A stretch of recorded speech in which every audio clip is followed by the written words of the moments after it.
Welcome back to my channel সুবর্ণা.বিপ্লব। সকলকে জানাই স্বাগত। আজকে বিকেল 5টার সময় ব্লগটা স্টার্ট করলাম, আর এই ব্লগটা কিন্তু বুধবারের ব্লগ। তোমাদের সঙ্গে শেয়ার করতে একটু লেট হয়ে গেল। আজকের ব্লগটাও কিন্তু খুবই সুন্দর, তোমরা পুরোটা ফার্স্ট টু লাস্ট এন্ড অবধি দেখো, আশা করি তোমাদের ভালো লাগবে। আজকে সকাল থেকে বিকেল পর্যন্ত খুব ব্যস্ততার মধ্যে কেটেছে, সেই জন্য তোমাদের সঙ্গে শেয়ার করতে পারিনি সারাদিন কি করলাম।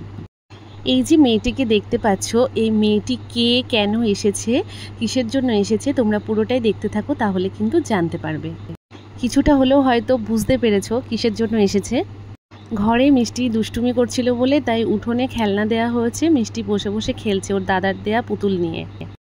বাবা আজকে মাকে নিয়ে একবারে বাড়ি চলে যাবে, সেই জন্য মনটা ভীষণ খারাপ লাগছিল আর খুব কান্না পাচ্ছিল, কিন্তু কিছু করার নেই, দাদা একা একা বাড়িতে আছে, বাড়িতে তো আর মেয়ে বলতে কেউ নেই, ওই জন্য মাকে তো বাড়িতে যেতেই হবে, তাই না।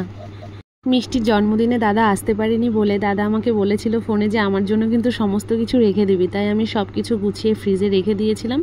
আজকে মার কাছে দিয়ে দিচ্ছি, মারা তো যেতে যেতে প্রায় বিকেলই হয়ে যাচ্ছে, বাড়িতে গিয়ে একটু গরম করে নেবে, ভাত করে নিলে ওদের মোটামুটি আজকে হয়ে যাবে। মা মুরগির মাংস মাছ কিছুই খায় না, সেই জন্য ইলিশ মাছটা একটু খেয়েছিল।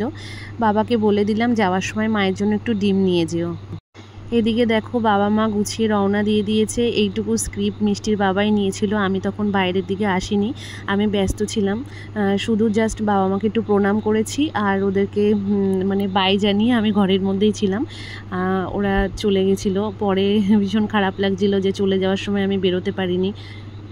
মিষ্টির বাবা বলছিল মিষ্টি নাকি ভীষণ কষ্ট পাচ্ছিল, কান্না করছিল, মানে বাবা মার সাথে যাবে বলে ওরা চলে যাচ্ছে, খুব মন খারাপ করছিল, কিন্তু মা অনেক বুঝিয়েছে, মিষ্টির বাবা অনেক বুঝিয়েছে, তারপরে একটু ঠান্ডা হয়েছে, বলেছে আবার আসবে, ওরা বেরু করতে যাচ্ছে। আর আমার মা তো ওখান থেকে বাড়ি আসলেও মা কান্না করে, এখান থেকে গেলেও কান্না করে, আর বাড়িতে গিয়েও সেই কাঁদবে, ওখান থেকে আসলেও সে আমরা চলে আসার পরে ফোনের মধ্যে ফোন করে করে কাঁদবে, এটাই হচ্ছে আমার মায়ের কাজ। এমনকি আমার বাবার মতো ছেলে মানুষ, সে পর্যন্ত কান্না করে দেয়, আর মা তো একটা মেয়ে, তাই না, সে তো কাঁদবেই। যাই হোক, এই দেখো আমার শাড়ি পরা হয়ে গেছে, তোমরা আশা করি আগের থেকে আরেকটু বুঝতে পারলে যে কিসের জন্য মেয়েটা এসেছে। হ্যাঁ, আমাকে পার্টি মেকআপ করিয়ে দেবে বলে কিন্তু মেয়েটা এসেছে। আজকে আমার এক বন্ধুর বোনের বিয়ের নিমন্ত্রণ আছে, সেখানে যাব বলেই সাজুগুজু করছি। আমার বিয়ের আগের থেকে এই পর্যন্ত যে ধরনের অনুষ্ঠানে বা যেখানেই আমি গেছি না কেন, সবসময় কিন্তু আমি একা একাই সেজেছি। শুধু আমি জীবনে 4বার সেজেছিলাম পার্লারের লোকের কাছ থেকে। এক হচ্ছে আমার বিয়ের সময় আর বৌভাতের সময়, আর আমার পিসির ছেলের বৌভাতের সময়, আর হচ্ছে আমার একটা বন্ধুর বৌভাতের সময়। আর আজকে আমি 5মবার সাজছি। আমার বিয়ের সময় সাজটা একদমই ভালো হয়নি, বৌভাতের সাজটা মোটামুটি হয়েছিল, আর আমার দাদার যে বৌভাতে সেজেছিলাম সেদিনও কিন্তু কোনো রকম চলার মতন হয়েছিল, আর আমার বন্ধুর বৌভাতে যেদিন সেজেছিলাম আমাকে তো কেউ চিনতেই পারছিল না, বুঝতেই পারছো তাহলে কেমন আমাকে সাজিয়েছিল। হয়তো আমি খুব রূপসী নই, কিন্তু একেবারে তো না চলার মতন নই, তা আমাকে একেবারেই মানে অন্যরকম লেগেছিল। জানি না তার সাজানোটা খারাপ হয়েছিল না আমাকেই খারাপ লাগছিল, জানি না, বলতে পারবো না। যাই হোক, আজকে 5মবার সাজছি, খুব এক্সাইটেড আমি, কেমন হবে সাজটা, আমাকে কেমন লাগবে এবং ও কেমন সাজাবে আমি জানি না। তোমরা পুরোটাই দেখো এবং দেখে আমাকে অবশ্যই করে কিন্তু বলো পুরো লাস্টে গিয়ে সাজটা দেখে যে সাজটা কেমন হয়েছে, ভালো হয়েছে কি মন্দ হয়েছে, তোমরা কিন্তু অবশ্যই করে কমেন্ট বক্সে কমেন্ট করে জানাবে। আর তোমাদের যদি আমার সাজানোটা ভালো লেগে থাকে, তাহলে যদি তোমরা কন্ট্যাক্ট করতে চাও এর সাথে, তাহলে আমি ফোন নাম্বারটা দিয়ে দেবো, তোমরা কিন্তু কন্ট্যাক্ট করে নিতে পারো। মিষ্টি দুষ্টুমি করছিল বলে ওকে বাইরে খেলতে দেওয়া হয়েছিল, তারপরই আমার মারা চলে গেল। চলে যাওয়ার পরে আর বাইরে বসে থাকতে ওর ভালো লাগছে না, ও ঘরে চলে এসছে, ও দেখবে ওর মাকে সাজাচ্ছে, কেমন করে সাজাচ্ছে না সাজাচ্ছে ও দেখবে। আর জানো তো, প্রথম থেকে লাস্ট অবধি যখন সাজিয়েছিল ও কিন্তু প্রত্যেকবারই একটা করে সাজ দেখছে আর আমাকে দেখাচ্ছে, খুব ভালো লাগছে, খুব ভালো লাগছে। আসলেও কেমন লাগছিল সেটা তোমরাই কিন্তু কমেন্ট বক্সে কমেন্ট করে জানাবে, কারণ প্রত্যেক সন্তানের কাছে মা যতই কুৎসিত, মা কিন্তু সুন্দরী হয়, তাই না। আমাকে যখন সাজিয়েছিল আমি কিন্তু একদমই আয়নাতে মুখ দেখিনি, একদম লাস্টে গিয়ে কিন্তু মুখ দেখেছিলাম।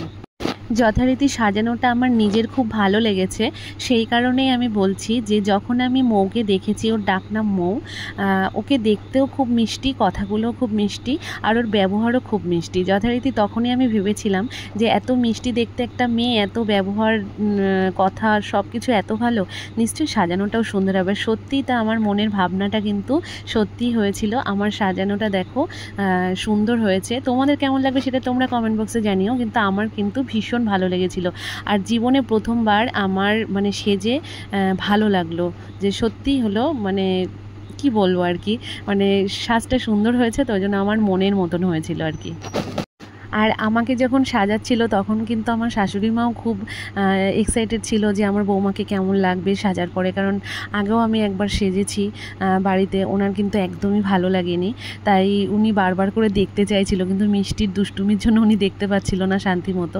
তা যখনই একটু একটু করে দেখছে আর বলছে না ভালো হচ্ছে, আমাকে দূর থেকে বলছিল ভালো লাগছে, এরকম বলছিল। যাই হোক, পুরো সাজটা দেখার পরে তো উনি বলছে সত্যি বৌমা তোমাকে ভীষণ ভালো লাগছে আর খুব সুন্দর হয়েছে। যাই হোক, আমি বৌমা বলে ফেললাম, আমার শাশুড়ি মামাকে বৌমা বলে না, আমার নাম ধরেই ডাকে। সাজানোর পরে কিছু ফটো তুলে নিল মৌ, তারপরে তোমাদের দাদাভাইও কিছু ফটো তুললো, আর একটা দুটো রিলস বানালাম। মৌ বাড়ি থেকে রিং লাইট নিয়ে এসেছিলো, ওই জন্য ফটোগুলো খুব সুন্দর এসেছিলো। আমাদের যথারীতি রিং লাইট নেই, আমরা অনেক কষ্ট করেই ভিডিও করি। আর এই দেখো মোটামুটি আমরা গুছিয়ে গেছি, তারপরে বেরিয়ে পড়েছি, আমরা টোটো ভাড়া করে যাচ্ছি বাড়ি থেকে একদম। আর যখন কিন্তু সাজাচ্ছিল তখনও ঝিরঝির করে বৃষ্টি পড়ছিল, আর আমরা যখন রাস্তায় ছিলাম তখনও কিন্তু ঝিরঝির করে বৃষ্টি পড়ছিল। যথারীতি এত টাকা দিয়ে সেজেছি, তার মধ্যে বান্ধবীর বোনের বিয়ে যাব বলে কথা দিয়েছি, সেখানে না গেলে একটা খারাপ দেখায়, সেই জন্যই বাধ্য হয়ে গেছিলাম। এই দেখো আমরা চলেও এসেছি বিয়ে বাড়িতে। মিষ্টি তো ঢুকে ভীষণ খুশি, খুব আনন্দ পাচ্ছিল। আর হ্যাঁ, মানে কিছু স্টল বসেছিল, মানে fish ball, pakora, Thums Up ছিল ওখানে, ফুচকা ছিল, কফি ছিল। যাই হোক, মোটামুটি আমরা ফিশ বল আর একটু পকোড়া এনে বসে বসে খাচ্ছিলাম। আর বান্ধবীদের মধ্যে সবাই এসে তখনও পৌঁছায়নি, আমরা গেছিলাম আর মুক্তা গেছিলো, মানে আর একটা বান্ধবী, আর পরে অনেকটা তারপরে আর দুই তিনজন বান্ধবী এসেছিলো। আমি তোতলা হয়ে যাচ্ছি কথা বলতে বলতে। যাই হোক, বড় এসেছিলো, বরকে একটু দেখালাম, তোমরা দেখলে। এই যে মুক্তাই সবার ফার্স্টে এসছে, তারপরে আমি এসেছিলাম। আর এই দেখো মিষ্টি ওখানে বসে আছে, ওকে ছেড়ে দিলে দুষ্টুমি করে বেড়াবে, খুঁজে খুঁজে বেড়াতে হবে, তাই ওর বাবা বলছে আমি ফোনটা দিয়ে দিই, ও কার্টুন দেখুক, বসে থাকুক। তারপরে সব বন্ধুরা এক জায়গায় হলে তখন বন্ধুদের বাচ্চাগুলোও এক জায়গায় হবে, তখন খেলবে, একটু নিশ্চিন্তে থাকা যাবে।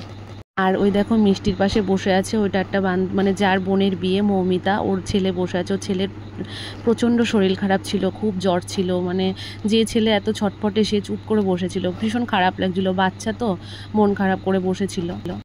যাই হোক, আর বান্ধবীগুলো আসার আগেই আমাদের যথারীতি রাত হয়ে গেছে, ওদের সাজুগুজু করতে করতে অনেক রাত হয়েছে, 10টা সাড়ে 10টায় ওরা ঢুকেছে।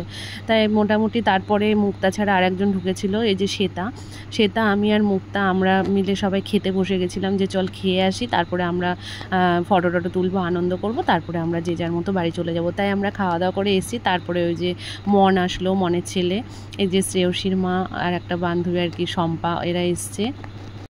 সবার বরের সঙ্গে সবার পরিচয় করিয়ে দেওয়া হলো, কারণ এই ফার্স্ট টাইম সবার বরের সঙ্গে সবার দেখা হলো, এবং আমাদের সঙ্গেও সবার বরের সঙ্গে সবার দেখা হলো আর কি, প্রথমেই আর কি, আজকে প্রথম। আর এদিকে দেখো আমরা সবাই ফটো টটো তুলছিলাম, ভিডিও করছিলাম, খুব খুব মজা হয়েছিল। আমার সাজের সবটাই ঠিক ছিল, শুধু একটা একটু অসুবিধা হচ্ছিল, সেটা হচ্ছে শাড়িটা একটু নিচু করে পরানো হয়ে গেছিলো, ওই জন্য শাড়িটা ধরে ধরে আমাকে মানে ঘুরে বেড়াতে হচ্ছিলো, এরকম অসুবিধা হচ্ছিলো একটু। তাছাড়া আর সব দিকেই ঠিকঠাক ছিল। অনেকটা রাত হয়েছে, লগ্ন প্রায় চলে এসেছে। আর এদিকে দেখো মৌমিতার বোনের শরীরটা ভীষণ খারাপ লাগছে, কারণ ওরও জ্বর হয়েছিল, ওর শরীরটা ভালো না। আর বিয়ের দিন তো উপোস থাকতে হয়, সত্যি খুব কষ্ট হয়। যারা খেয়ে নেয় তাদের ব্যাপার আলাদা, আর যারা নির্জলা উপোস থাকে, মানে যেটুকু মানে নিয়ম খেতে হয় সেটুকু ছাড়া, তারাই জানে যে কতটা কষ্ট হয় না খেয়ে থাকলে ওই সময়টা। তোমাদের দাদাভাই আবভাবে বা চোখে চাউনিতে বোঝাচ্ছিল যে এবার চলো বাড়িতে চলে যায়, কারণ আমাদের অনেকটা দূরে যেতে হবে। আর এরা তো হলো কাছে আছে, এদের হয়তো অতটা রাত হয়নি, কিন্তু আমাদের ক্ষেত্রে কিন্তু অনেকটাই রাত হয়েছে। যাই হোক, ওরাও আসতে দিচ্ছিল না, আর আমারও সত্যি কথা বলতে কি মানে মনে হচ্ছিল আরেকটু থাকি। সেই জন্য সে আসবো করে কিন্তু সে দেরিই হয়ে যাচ্ছিল অনেকটা। আর এদিকে দেখো শ্রেয়সী আর প্রেয়সী, মানে শ্রেয়সীর বাবার কোলে উঠে বসে আছে, মানে শ্রেয়সী উঠেছে বলে ও উঠেছে। বাড়ি আসার সময় মিষ্টি তো মোটে কোল থেকে নামবে না, ওদের সঙ্গে থাকবে। যাই হোক, অনেক জোর করে কষ্ট করে ওকে নিয়ে আসা হয়েছিল টোটো পর্যন্ত, তারপরে আমরা বাড়ি চলে এসেছি, তোমরা দেখতেই পাচ্ছ। আজকের ব্লগটা এই পর্যন্ত। তোমাদের কেমন লাগলো অবশ্যই করে কিন্তু কমেন্ট বক্সে কমেন্ট করে জানাবে, বেশি বেশি করে শেয়ার করবে, লাইক করবে, আর অবশ্যই করে কিন্তু কমেন্ট করতে ভুলবে না যে আমার সাজটা কেমন হয়েছে, ঠিক আছে? আবারও বলছি, তোমাদের যদি আমার সাজটা ভালো লাগে কন্ট্যাক্ট নাম্বার দিয়ে দিলাম, তোমরা কন্ট্যাক্ট করে নিও। আমরা যখন বাড়িতে এসেছি তখন বাজে 12টা, বাড়ি আসতে বেশি সময় লাগেনি, 25 মিনিট মতো সময় লেগেছিল। খুব স্পিডে চালিয়েছিল, সেই জন্য রাস্তা ফাঁকা ছিল। Good night, by.